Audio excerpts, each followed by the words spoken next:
বিসমিল্লাহির রহমানির রহিম।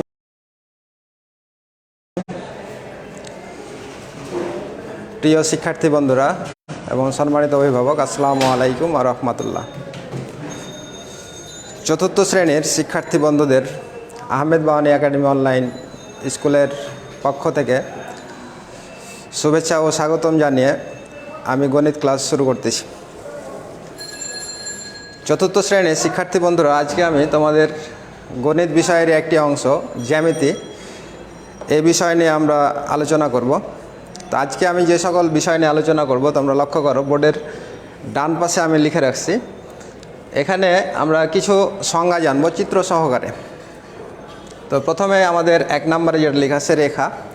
রেখা কি বা রেখা কাকে বলে এটা আমরা জানব। তারপরে 2 নম্বর সরল রেখা, 3 নম্বরে আমরা জানব রেখাংশ, 4 নম্বরে রশ্মি বা রশ্মি, 5 নম্বর কোণ, 6 নম্বরে জানব সমকোণ, 7 নম্বরে আছে কি সূক্ষ্মকোণ, 8 নম্বরে স্থূলকোণ এবং সর্বশেষ আমরা যদি সময় থাকে ত্রিভুজ নিয়ে একটু আলোচনা করব। তো শিক্ষার্থী বন্ধুরা, আমরা দেরি না করে প্রথমেই আমরা রেখা আসলে বিষয়টা কি আমরা জানব।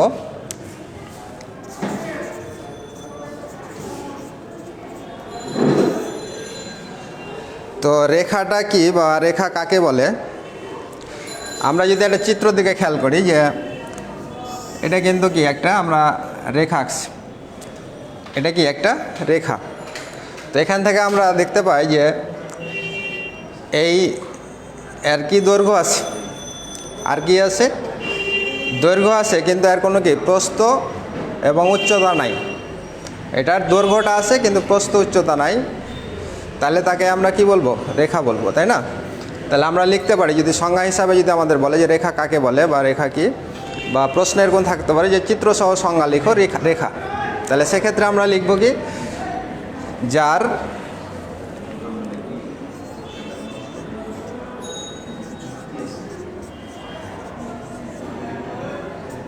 দৈর্ঘ্য, যার কি আছে দৈর্ঘ্য আছে কিন্তু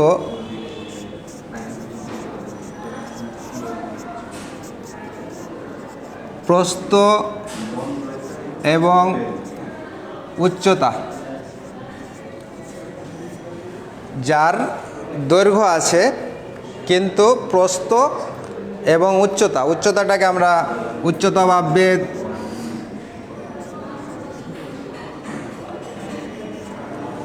বেদ বলতে পারি, নেই, তাকে রেখা বলে। তাহলে দেখো শিক্ষার্থী বন্ধুরা, আমরা কি লিখছি যে এটা এমন একটা জিনিস যে তার দৈর্ঘ্য থাকবে কিন্তু প্রস্থ এবং উচ্চতা বা বেদ নেই, তাকে আমরা কি বলবো, রেখা বলবো। তো আমরা যখন এটা চিত্রসহ যেহেতু সংজ্ঞা বলছে, আমাদের চিত্রটা এঁকে দিতে হবে। তো আমরা চিত্রগুলো সব সময় পেন্সিলে আঁকার চেষ্টা করব। তো আমরা একটা স্কেল নিয়ে আমরা সরাসরি স্কেল দিয়ে আমরা রেখাটা এভাবে আঁকবো।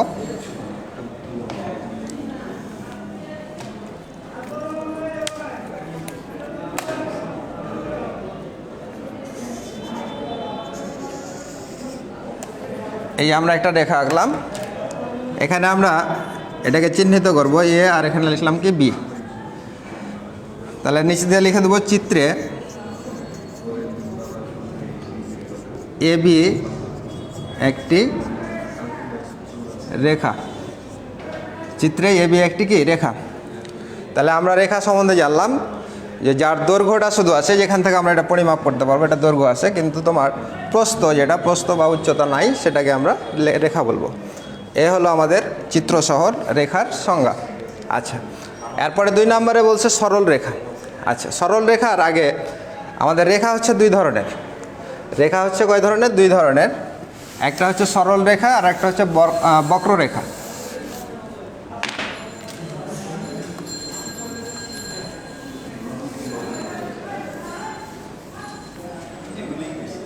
রেখা হচ্ছে 2 প্রকার।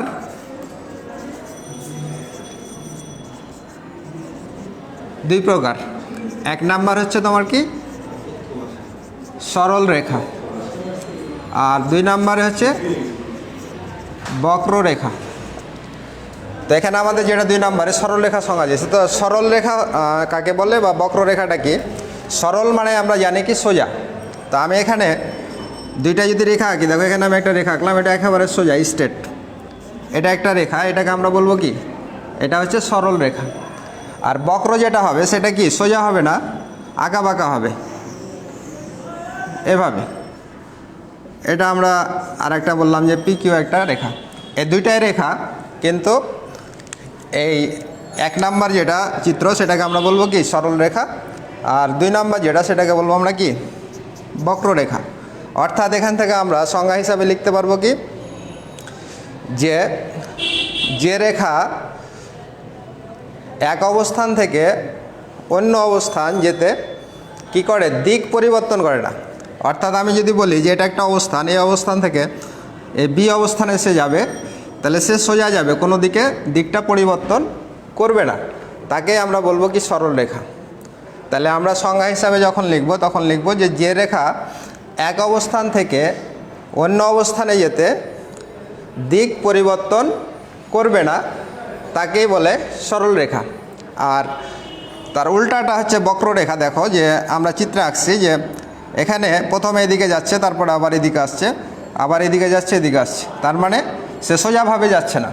তাহলে যে রেখা এক অবস্থান থেকে অন্য অবস্থান যেতে দিক পরিবর্তন করে সেটা হচ্ছে বক্ররেখা। তো আমাদের 2 নম্বরে সরল রেখার আমাদের সংজ্ঞাটা চাইছে। তাহলে আমরা সংজ্ঞাটা যদি লিখি তাহলে এভাবে লিখব।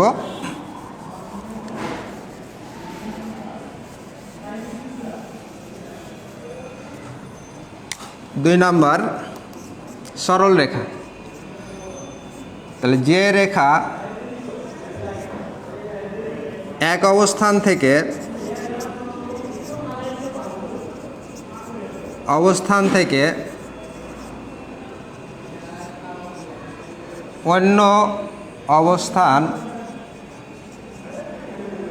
অন্য অবস্থানে যেতে দিক পরিবর্তন করে না। তাহলে যে রেখা এক অবস্থান থেকে অন্য অবস্থানে যেতে দিক পরিবর্তন করে না, তাকে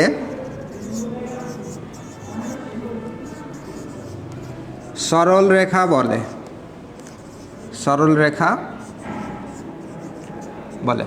তাহলে সংজ্ঞা হিসাবে যখন আমরা লিখব তখন এভাবে লিখব যে রেখা এক অবস্থান থেকে অন্য অবস্থানে যেতে কোনো দিক পরিবর্তন করে না, যেতে এখানে আমরা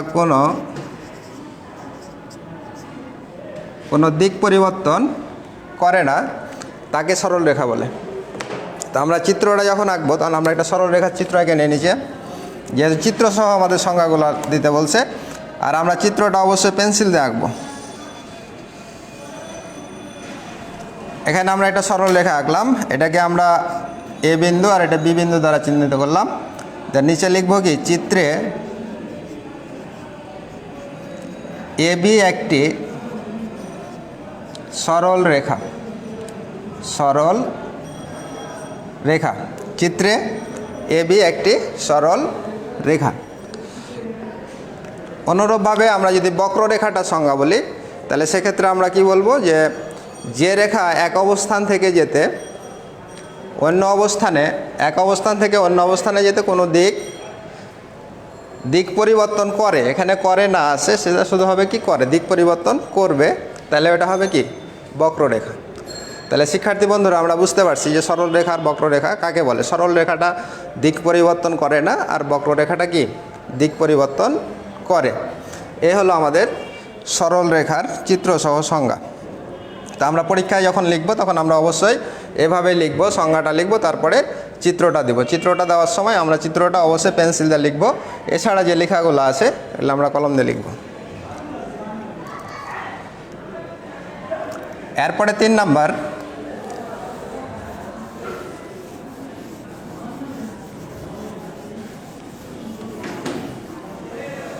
নম্বরে কি বলছে? রেখাংশ। রেখাংশটা হচ্ছে কি? রেখার একটা অংশ, সেটা হচ্ছে কি? রেখাংশ। তো রেখার অংশ বলতে আমরা যদি চিন্তা করি এটা যে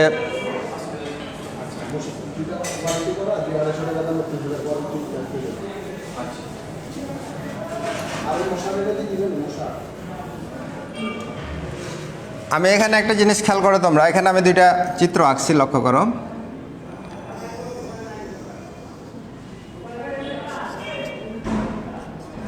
আমি এটাকে বলতেছি রেখাংশ, আর এখানে আমি আরেকটা চিত্র আঁকলো করলাম, সেটা হলো পিকিউ, এটাকে বলতেছি রশ্মি। তো এখানে দুইটা চিত্রের মধ্যে থেকে লক্ষ্য করো যে কিছু অমিল আছে, পার্থক্য আছে। পার্থক্যটা কি তোমরা একটু আইডেন্টিফাই করে দেখো তো। যে পার্থক্যটা হলো যে এবি যে আমরা আঁকছি যে রেখাংশটা, এটাকে আমরা রেখাংশ বলতেছি, এখানে কোনো তীর চিহ্ন নাই। আর রশ্মি যেটা আঁকছি সেটাতে দেখো এখানে একদিকে কিন্তু তীর চিহ্ন দেওয়া আছে। আর একটা আমরা যদি চিত্র আঁকে দেখো,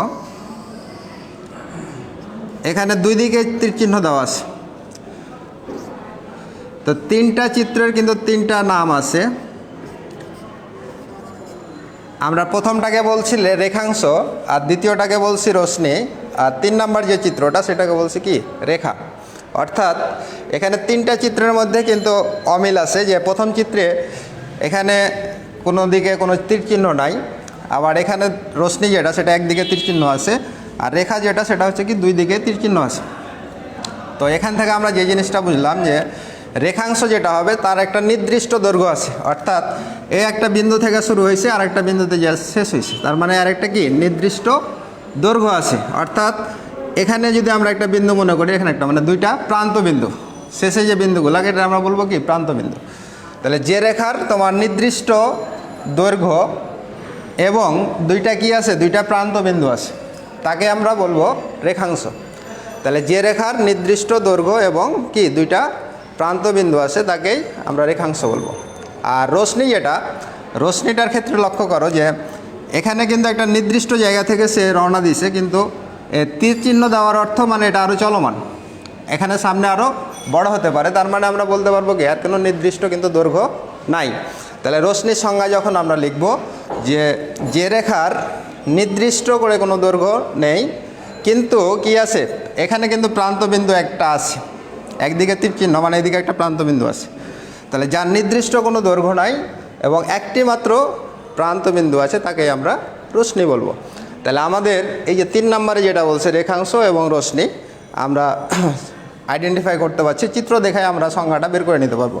তাহলে আমি আবার বলছি যে রেখাংশ হচ্ছে কি যে রেখার নির্দিষ্টভাবে দৈর্ঘ্য থাকবে, এটা ধরলাম 5 সেন্টিমিটার একটা দৈর্ঘ্যর রেখাংশ, নির্দিষ্ট দৈর্ঘ্য আছে এবং যেহেতু দুই দিকে কোনো তীর চিহ্ন নাই মানে দুইটা প্রান্তবিন্দু আছে, তাহলে এটাকে আমরা বলছি কি রেখাংশ। আর রশ্মি যেটা, এটা কিন্তু তোমার নির্দিষ্ট দৈর্ঘ্য নাই, কারণ একটা নির্দিষ্ট বিন্দু থেকে শুরু হয়েছে কিন্তু শেষ কোথায় নাই, কারণ তীর চিহ্ন, অর্থাৎ এটা আরও চলমান। তাহলে এখানে নির্দিষ্ট দৈর্ঘ্য নাই কিন্তু একটি প্রান্তবিন্দু আছে, আর দুই দিকে যদি তীর চিহ্ন থাকে সেটা আমরা কি এটাকে আমরা রেখা বলতে পারি, কারণ এটা নির্দিষ্ট দৈর্ঘ্য থাকবে না এবং কোনো প্রান্তবিন্দুও নাই। তো আমরা সংজ্ঞা হিসাবে যখন লিখব,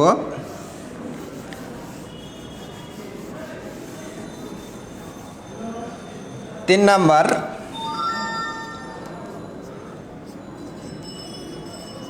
রেখাংশ, তাহলে যে রেখার এবং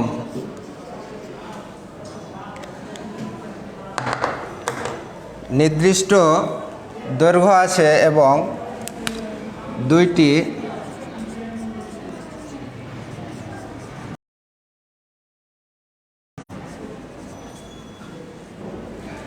এখানে আছে আমরা নির্দিষ্ট দৈর্ঘ্য এবং দুইটি প্রান্তবিন্দু আছে, প্রান্ত বিন্দু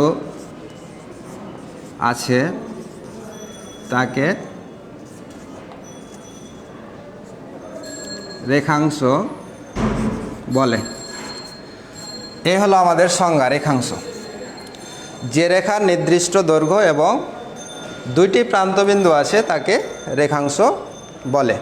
তাহলে আমরা চিত্রটা ওভাবে আঁকবো, অর্থাৎ আমরা এখানে স্কেল দিয়ে সোজা করে একটা সরল রেখা এঁকে দেব। তাহলে এটা আমাদের কী হয়ে যাবে, রেখাংশ। এখানে আমরা চিত্র আঁকলাম, এটা বিন্দু দিলাম এ, এটা হচ্ছে কি বি। এখানে যেহেতু কোনো দিকে তীর চিহ্ন নাই, তার মানে এখানে কি দুইটা প্রান্ত বিন্দু আছে, আর দুইটা প্রান্ত বিন্দু থাকা অর্থাৎ আর নির্দিষ্ট দৈর্ঘ্য আছে। তাহলে আমরা লিখতে পারবো যে চিত্রে এ বি একটি রেখাংশ, চিত্রে এ বি একটি রেখাংশ। তো এখানে আমরা অবশ্যই চিত্র দেখাই কিন্তু আমরা সংজ্ঞাটা বলে দিতে পারছি, বা চিত্রতে দেখলে আমরা বলতে পারবো যে এটা কি রেখাংশ না রশ্মি। তাহলে রেখাংশ আমাদের হলো, এরপরে আমাদের রশ্মি বা রশ্মি যেটা বলি না কেন, 4 নাম্বার।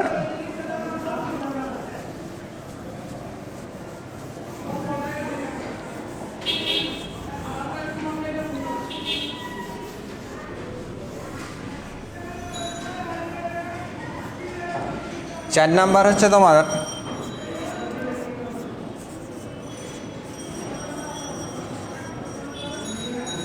রশ্মি।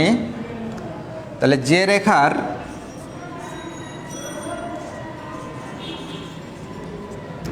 নির্দিষ্ট দৈর্ঘ্য নেই, যে রেখার নির্দিষ্ট দৈর্ঘ্য নেই কিন্তু একটি মাত্র প্রান্ত বিন্দু আছে,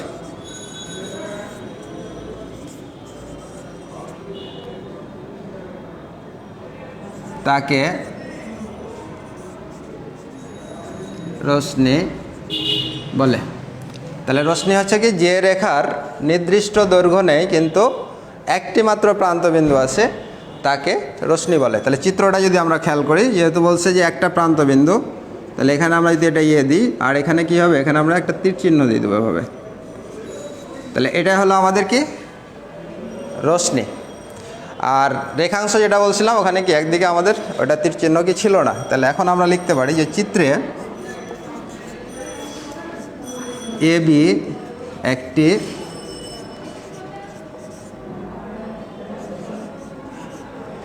রশ্মি।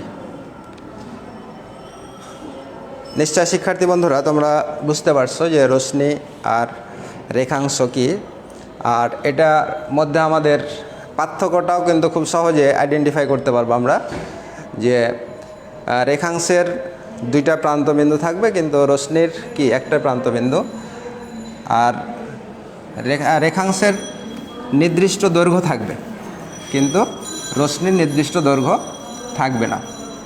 তো আমরা খালি সংজ্ঞা মুখস্থ শুধু না, আমরা চিত্রগুলো ভালো মতো ফলো করবো, তাহলে আমাদের সংজ্ঞাগুলো মনে থাকবে। এরপরে 5 নাম্বার যেটা আছে কোণ।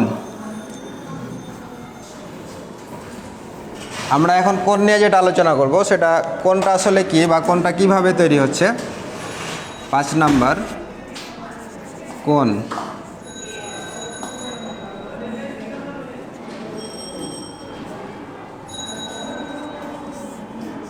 তো কোণ আমাদের তৈরি করতে দুইটা রশ্মি লাগবে। দুইটা রশ্মি বলতে এখানে আমি যদি দুইটা রশ্মি আঁকি, এরকম দুইটা রশ্মি, এই দুইটা রশ্মির এটার একটা প্রান্তবিন্দু আছে, এটা একটা প্রান্তবিন্দু আছে। এই দুইটা রশ্মির প্রান্তবিন্দু দুইটা যখন আমাদের একটা বিন্দুতে এসে মিলিত হবে, অর্থাৎ আমরা যদি এটা একটা রশ্মি আঁকলাম, এই রশ্মিটার প্রান্তবিন্দু এটা, আর একটা রশ্মি আছে তার দুইটা প্রান্তবিন্দু কিন্তু এখানে এসে মিলিত হলো।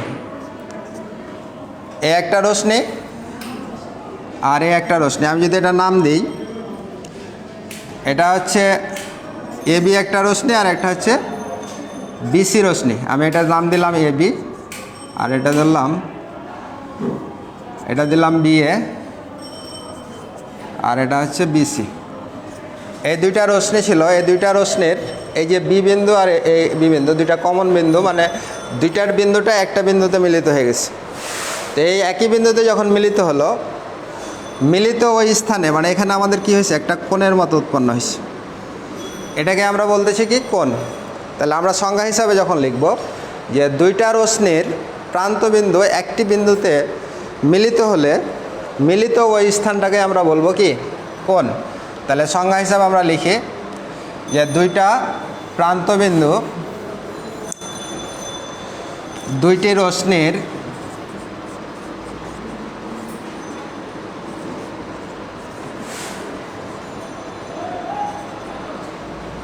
রশ্মির প্রান্তবিন্দু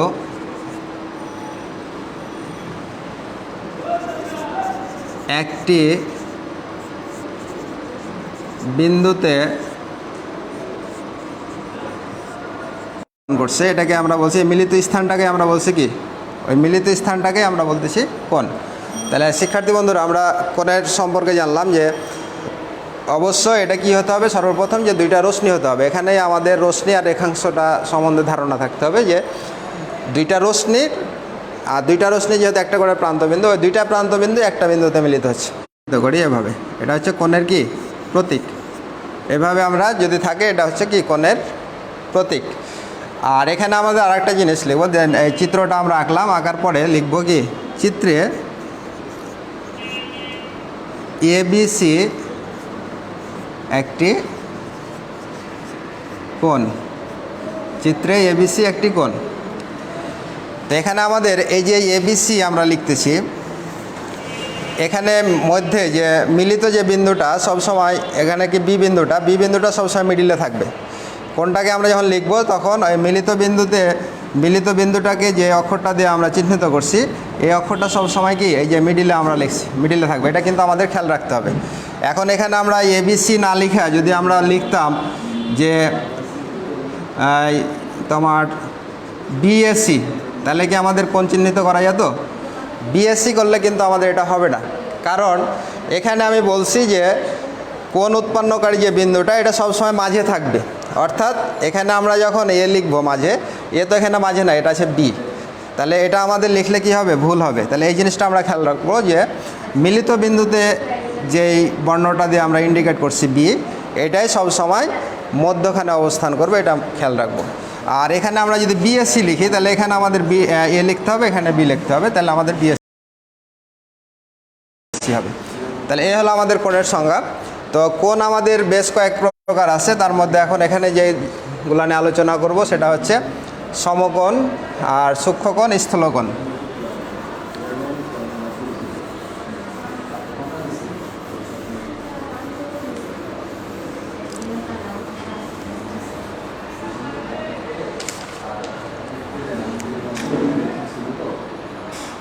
ছয় নাম্বার সমকোণ।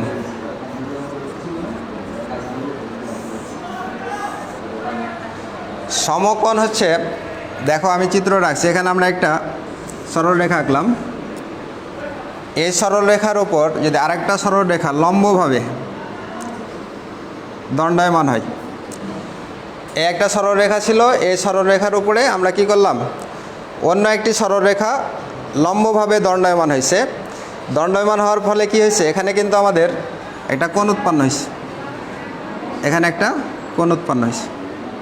তো আমাদের এই যে আমরা যে কোণটা উৎপন্ন হলো, এই কোণটাকে আমরা বলবো কি সমকোণ। এই কোণটাকে কি বলবো, সমকোণ। তার মানে একটি সরলরেখার উপর অপর একটি বা অন্য একটি সরলরেখা লম্বভাবে দণ্ডায়মান হলে মিলিত বিন্দুতে যে কোণটা উৎপন্ন হয় তাকেই সমকোণ বলে। একটি সরলরেখার উপর অপর একটি সরলরেখা লম্বভাবে দণ্ডায়মান হলে মিলিত বিন্দুতে যে কোণটা উৎপন্ন হচ্ছে সেটা হচ্ছে কি সমকোণ। তো এখানে আমাদের এটা কিন্তু এই কোণটার পরিমাণ হচ্ছে 90 ডিগ্রি। এই কোণটার পরিমাণ কত, 90 ডিগ্রি। আবার এদিকেও যদি আমরা মনে করি এটাও কিন্তু সমকোণ, এটাও কিন্তু 90 ডিগ্রি। তো যাই হোক, আমরা যদি লিখা ফেলি এটা সংজ্ঞা হিসাবে, এখানে আমরা যদি এটা এ বি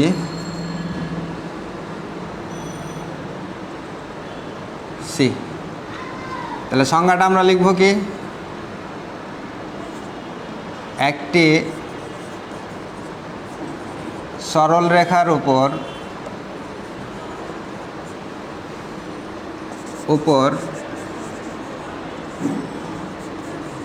অপর একটি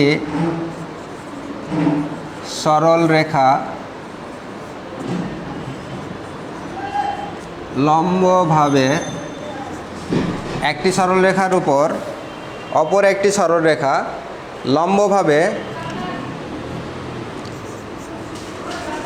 দণ্ডায়মান হলে, এই যে আমাদের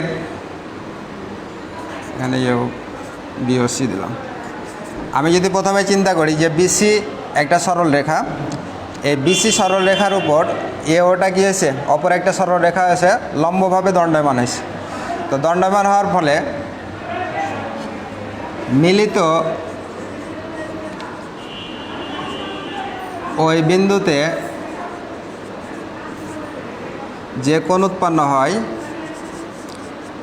যে কোণ উৎপন্ন হয় তাকে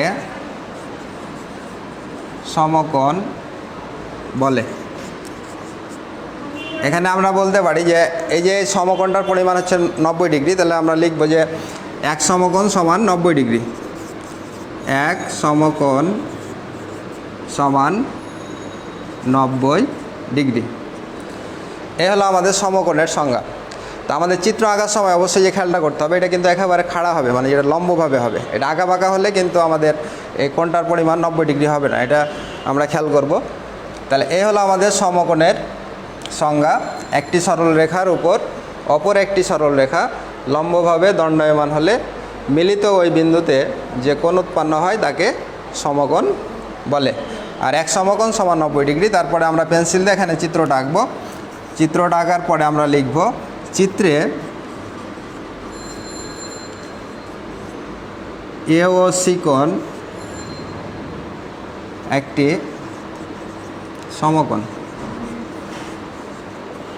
এ ও সি একটি সমকোণ। এ হলো আমাদের সমকোণ। এরপরে আছে আমাদের কি স্থলকোণ না সূক্ষ্মকোণ।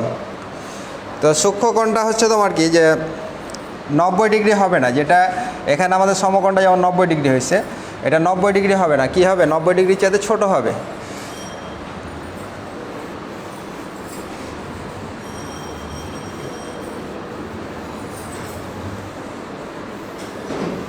তাহলে আমরা এখন 7 নাম্বার সূক্ষ্মকোণ।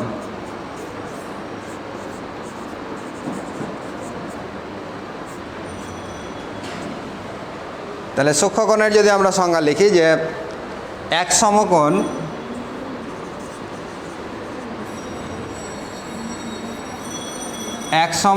বা এক সমকোণ সমান আমরা কি বলছিলাম, সমকোণের যে সংজ্ঞা দিয়েছিলাম যে 90 ডিগ্রি, অর্থাৎ এক সমকোণ বা 90 ডিগ্রি,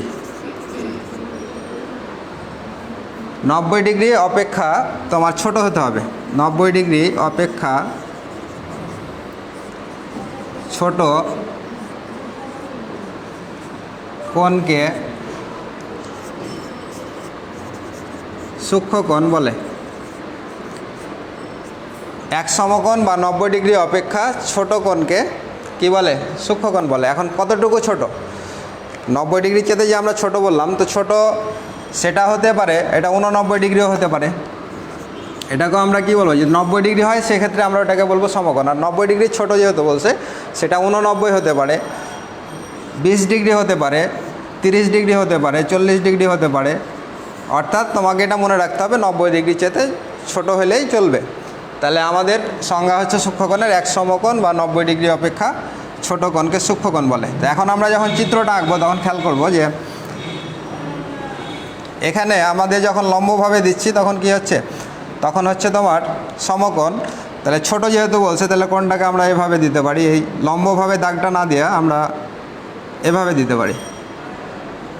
তাহলে আমাদের এখানে কি হলো, এটা লম্বভাবে হলে তো 90 ডিগ্রি হতো, আর লম্বভাবে না হেলানোভাবে যদি হয় তাহলে সেক্ষেত্রে এটা কে আমরা বলতে পারছি কি এ ও সি হচ্ছে কি একটা সূক্ষ্মকোণ। কারণ লম্ব যখন ছিল তখন কি এই অংশটুকু আমাদের কমে গেছে, আমাদের বলছে যে 90 ডিগ্রি যেতে ছোটো হবে, তাহলে এই অংশটা আমাদের কমে যায়, তোমার এই অংশটা আছে, তার মানে এটাকে আমরা বলছি যে এওসি হচ্ছে একটি কি সূক্ষ্মকোণ। তাহলে চিত্রে এওসি একটি সূক্ষ্মকোণ।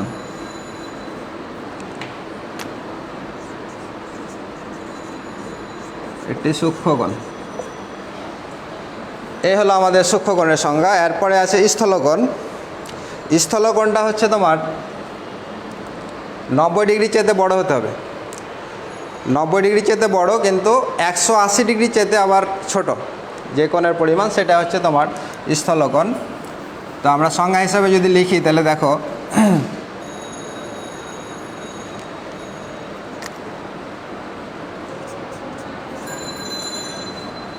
স্থলকোণ তাহলে এক সমকোণ বা 90 ডিগ্রি, তাহলে স্থলকোণের ক্ষেত্রে লিখব এক সমকোণ বা 90 ডিগ্রি অপেক্ষা বড়। এখানে ছোট নাই হবে কি বড়।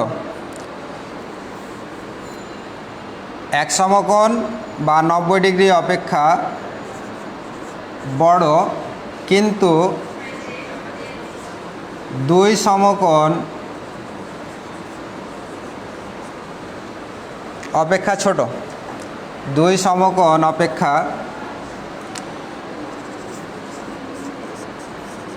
অপেক্ষা ছোট কোণকে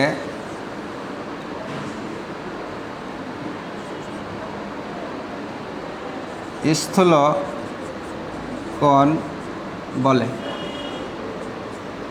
তাহলে এখানে কি লিখলাম আমরা, যে এক সমকোণ বা 90 ডিগ্রি অপেক্ষা বড়। তাহলে এখানে আমরা বলতে পারছি যে 90 ডিগ্রি চাইতে আমাদের কি হবে, অবশ্যই বড় হবে। আর কি হবে, দুই সমকোণ মানে কি, এক সমকোণ যদি 90 ডিগ্রি হয় তাহলে দুই সমকোণ হচ্ছে 180 ডিগ্রি, মানে 180 ডিগ্রি চাইতে আমাদের ছোট হবে।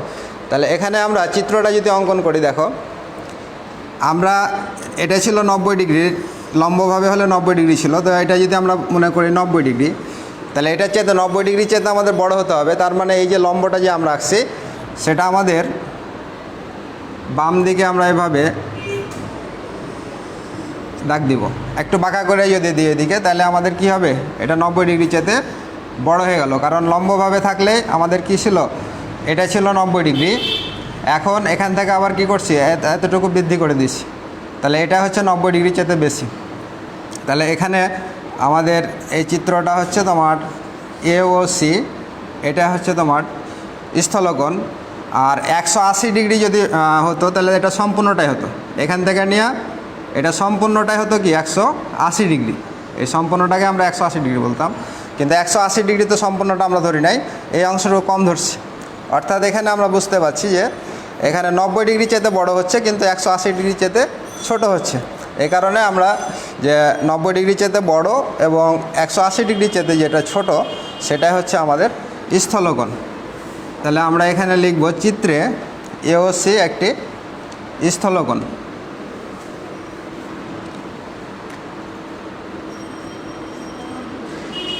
স্থলকোণ, এই হলো আমাদের স্থলকোণ। আচ্ছা, এখানে আমাদের আরেকটা সংজ্ঞা ছিল বিষয়, যে 180 ডিগ্রির পরিমাণ যে কোণটা সেটা কি হতে পারে।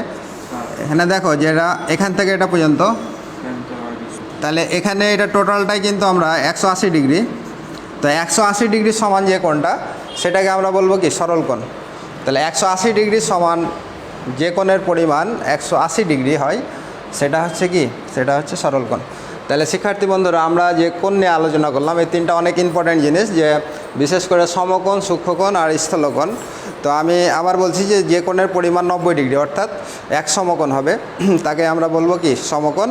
আর সূক্ষ্মকোণ হতে হবে কি, যে 90 ডিগ্রি চেয়ে ছোটো কোণটাকে আমরা বলবো সূক্ষ্মকোণ। আর স্থলকোণটা হচ্ছে কি 90 ডিগ্রি চেয়ে বড় এবং 180 ডিগ্রি চেয়ে ছোট হবে, সেটা হচ্ছে সূক্ষ্মকোণ। আর এখানে আমাদের যে রেখা, রেখাংশ আর রশ্মি, এই তিনটা জিনিস আমরা ভালো করে খেয়াল রাখবো। কারণ এখানে আমাদের রেখা আঁকতে বললে বা রেখাংশ আঁকতে বললে আমরা রশ্মি আঁকি, রশ্মি আঁকতে বললে রেখাংশ আঁকি। এটা কিন্তু আমাদের যথেষ্ট খেয়াল রাখতে হবে যে রেখাংশ অর্থাৎ তার কোনো কি, তার দুইটা প্রান্তবিন্দু থাকবে অবশ্যই। আর রশ্মি মানে কি, তার একটা প্রান্তবিন্দু থাকবে, আর একদিকে থাকবে কি তীর চিহ্ন। তো এই জিনিসগুলো আমরা খুব যত্ন সহকারে কয়েকবার পড়ব, প্লাস আমরা চিত্রগুলো আঁকবো এবং দেখব, তাহলে আমাদের এই জিনিসগুলো আর সমস্যা হবে না। তো শিক্ষার্থী বন্ধুরা, তোমরা সবাই ভালো থাকো। আজকে আমি এখানে শেষ করতেছি। আগামী ক্লাসে আরও কিছু নিয়ে আলোচনা করব। তোমরা ভালো থাকো, সুস্থ থাকো। খোদা হাফেজ।